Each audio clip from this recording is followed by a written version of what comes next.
Programang ito ay rated SPG. Striktong patnubay at gabay ng magulang ang kailangan. Maaaring may masiselang tema, lengguwahe, karahasan, sexual, horror o droga na hindi angkop sa mga bata.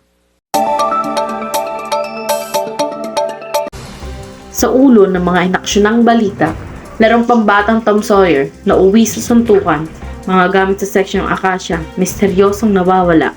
Akasha, nanalo muli, titulong Best in Just Chant kanilang nakamit. Sagutan na uwi sa iyakan. Kamagong, Nandaya, Akasha, sinalo lahat ng sports. Magandang araw, Pilipinas. Ako, si Andre Aquino. At ako naman, si J.D. Riceno. At ito ang Aksyon Akasha.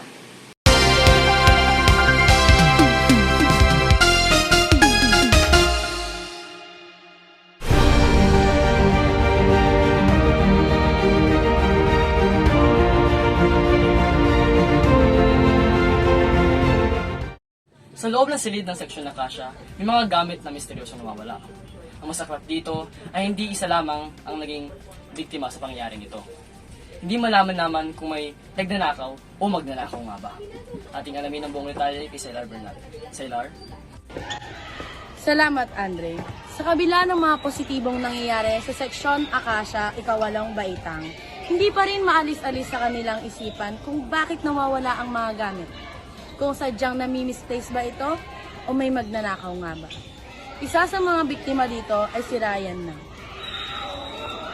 Nang, ano ba ang mga nangyari noong araw na yun? Nilapag sa aking ikuan. Pagtapos ng subject ni Sir Jet, iniwan ko to saglit at lumabas sa room. Pagbalik ko, nakita ko na lang na wala na akong cellphone at ibang bag na ang nakalagay. Yan lang po. Ano ang reaksyon ng iyong mga magulang? Nagalit at hindi ko sa kanya. At pinagsabihan na huwag maging burara at ingatan ng mga gamit. Yun lang.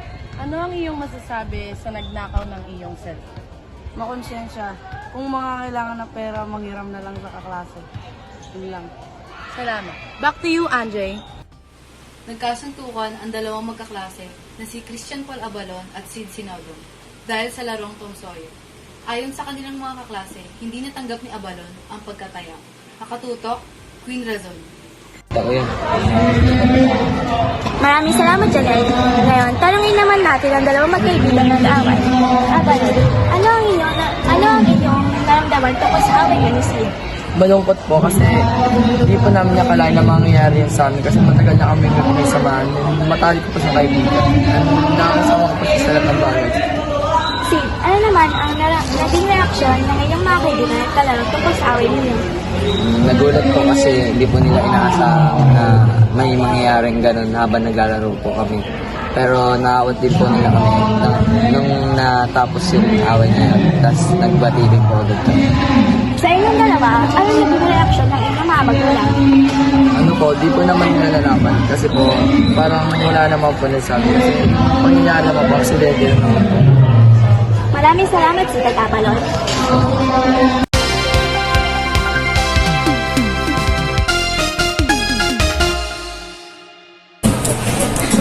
Uy, okay na lang. Floating through life on a cloud as the feeling lifts you above the crowd.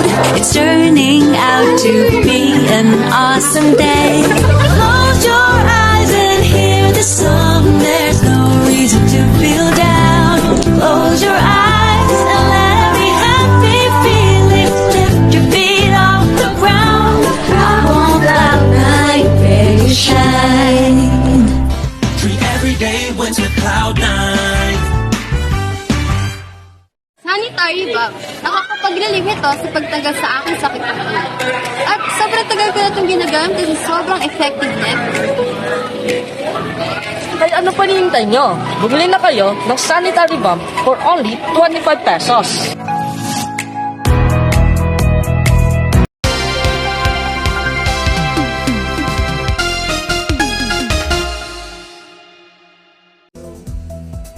Noong September 2023, sa Nagpaaral ang Puchano Bernardo High School ay nagkaroon ng patimpalak na Mr. and Miss Ecotourism. Dito, naging basihan ang pinakamagandang magagawang second outfit. Nagtagumpay ang pambatong escort ng Section Acacia si Jordan James Amulon. Ngunit, natalo ang pambatong muse ng Section Acacia si Francesca Bildado. Sa kabilang dako, nanalo ang pambatong muse ng Section Camagong na si Julie Jill Limpago. Dito, nagalit ang Section Acacia dahil nabalitaan nilang kalaunan na ang magulang ang gumawa ng recycled outfit at hindi yung bata. Hanggang sa nagkasiraan, nagkaparinigan at nagkagalitan ang dalawang seksyon. Ating alamin ang masasabi ni Julie Jean Limpago. Noong Science Month, kumalat ang issue na magulang daw ang gumawa ng iyong recycled costume. Ano ang masasabi mo sa mga taong nagsasabi sa iyo ng gano'n? Wala naman ako masasabi sa kanila kasi totoo yung sinasabi nila na si mama yung gumawa ng costume ko. Pero hindi naman mali yun. Pero may mga nano ako na yung iba nagagalit kasi ang unfair daw na si mama yung gumawa na imbis na dapat kami. Mali din naman kasi nagagalit sila kasi tumulong lang naman si mama. Kami, wala naman kaming time na gumawa ng costume kasi may mga ginagawa din kami sa mga project, yung ibang project namin, mga assignment. Si mama na yung gumawa. Wala naman talaga mali kasi sumuport lang si mama sa akin. Maraming salamat po. Nawaan ng dalawang estudyante sa pangkat Acacia matapos makipagsagutan dahil sa hindi pagkakaintindihan. Ayon sa kanilang mga klase, mapangloko daw na binato ni John Mark Asha ang recycled pads na siya namang pinangirapan buuin ng estudyanteng si Chloe Taniedo. Ating pakinggan ang kanilang saloobin. At first, hindi ko inaasahang magagalit siya sa akin or like, hindi ko in-expect na ganun yung mangyayari kasi nga, hindi ko ginawa yung kinagagalitan niya. So, nagtataka ako kung bakit siya nagagalit. So, because of that, nagalit din ako. And then, gumanti ako, sumigaw rin ako, dinefend ko yung sarili ko. And then, nagkaiyakan kami parehas. But after that, we realized that we both are at fault naman. And, una di ko tanggap, pero nung naliwanagan ako, na-clarify namin yung isa't isa, naintindihan naman namin na parehas kaming mali and in-accept namin yun ng maluwag sa kalooban. Ganon. And after that fight between us, inayos agad namin yun. As in, sobrang dali. Sobrang bilis na pag-ayos namin nun. Like, parang wala lang nangyari. And yun yung magandang bagay na ginawa namin bago namin inuna yung talagang galit namin sa isa't isa.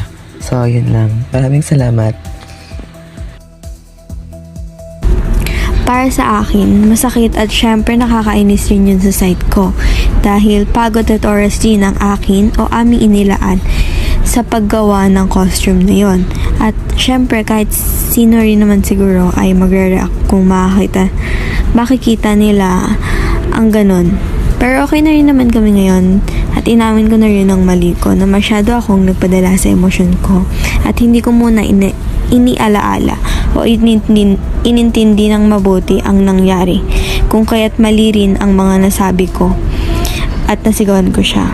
At naintindihan ko na rin naman ang side niya at nakahingi na rin naman kami ng patawaran sa isa't isa kung kaya't yun nga ayos na rin naman kaming dalawa.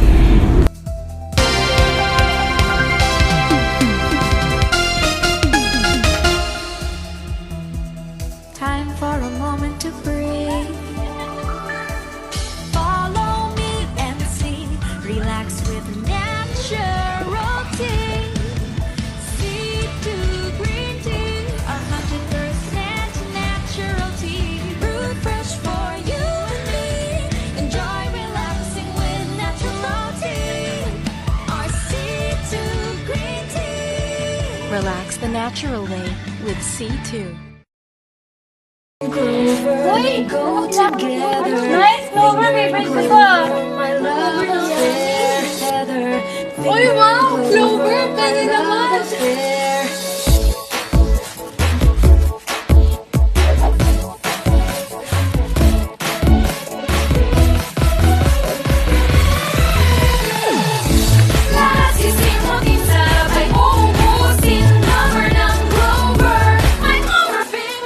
Simot sarap kasama ang Clover.